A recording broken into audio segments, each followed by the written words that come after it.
Cure ou plutôt curage de jouvence pour le bassin de la préfecture. L'opération de nettoyage de ce bras de Seine, financé par le Grand 3, a démarré aujourd'hui avec la mise en place d'un accès pour installer une pelleteuse au milieu du bassin. Cela n'avait pas été effectué depuis 27 ans.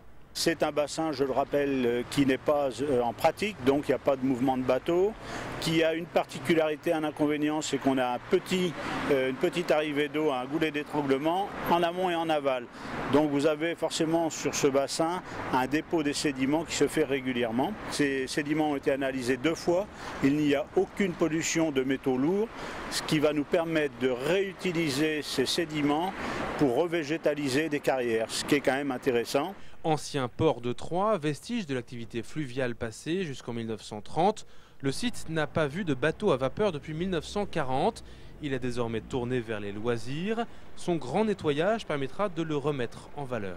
On sait que bien évidemment c'est un lieu de promenade et je pense que le fait de le curer va ajouter à la qualité de l'eau bien évidemment. On sait également que c'est un lieu de pêche et ça pourra assez rapidement devenir également un lieu très fréquenté par les gens qui pratiquent le canoë-kayak, l'aviron, l'aéromodélisme. Nous organiserons au printemps, à l'été, ça dépendra de la température de l'eau bien évidemment, une descente à la nage de ce bassin. Nous continuerons le long des quais d'Ampierre et puis nous arriverons jusqu'au théâtre de Champagne. Avant de procéder au curage, c'est la Fédération de pêche de l'Aube qui a été mandatée ce matin par le Grand 3 pour transférer les poissons avant l'assèchement total du canal, avec une méthode spécifique pour sauver la quasi-totalité des spécimens. Un système de pêche à l'électricité, un système assez simple. C'est pas du courant alternatif que l'on peut retrouver dans sa prise chez soi, c'est un courant assez particulier qui permet de ne pas tuer le poisson.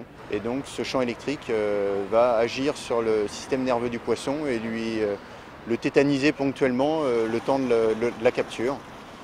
Et quelques secondes après, il reprend toutes ses capacités de nage. D'ici mi-octobre et la fin du chantier, 25 000 mètres cubes de sédiments auront été enlevés. Ils serviront à revégétaliser une carrière à Juilly-sur-Sarthe, près de Bar-sur-Seine. Pour les joggeurs, adeptes du bassin de la préfecture, il faudra peut-être penser à se pincer le nez.